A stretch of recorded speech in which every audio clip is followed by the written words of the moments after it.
ഏഷ്യയിലെ തന്നെ വാഹന ഗതാഗതം നിരോധിച്ച ഒരു ഹിൽ സ്റ്റേഷൻ. കുതിരയും പിന്നെ മനുഷ്യൻ വലിക്കുന്ന വണ്ടികളും ഒരു ടോയ് ട്രെയിനും മാത്രം ഓടുന്ന ഒരു നാട്. നേരാളിൽ നിന്ന് ഷെയർ ടാക്സി പിടിച്ച് അമാൽ ലോഡ്ജിൽ എത്തുന്നത് മുതൽ നമുക്ക് മാത്തേരാൻ ഫീലായി തുടങ്ങും.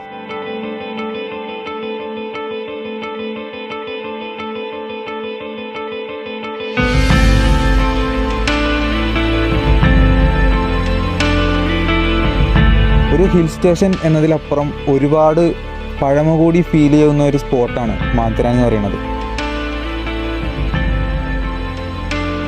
ഒരു മഴ പെയ്തു തോർന്നു കഴിഞ്ഞാൽ ഒരത്ഭുതമായി മാറും ഈ ഒരു മാത്തേരാൻ എന്ന് പറയുന്ന സ്ഥലം. ഏകദേശം 30-ലധികം വ്യൂ പോയിൻറ്റ്സ് ഉള്ള ഒരു ലാൻഡ്സ്കേപ്പ് പാക്കേജും കൂടിയാണ് ഈ ഒരു സ്ഥലം. കോട വീണ് മൂടിക്കിടക്കുന്ന ഒരു ഇരുണ്ട കാടിൻ്റെ നടുവിലൂടെ നീളത്തിൽ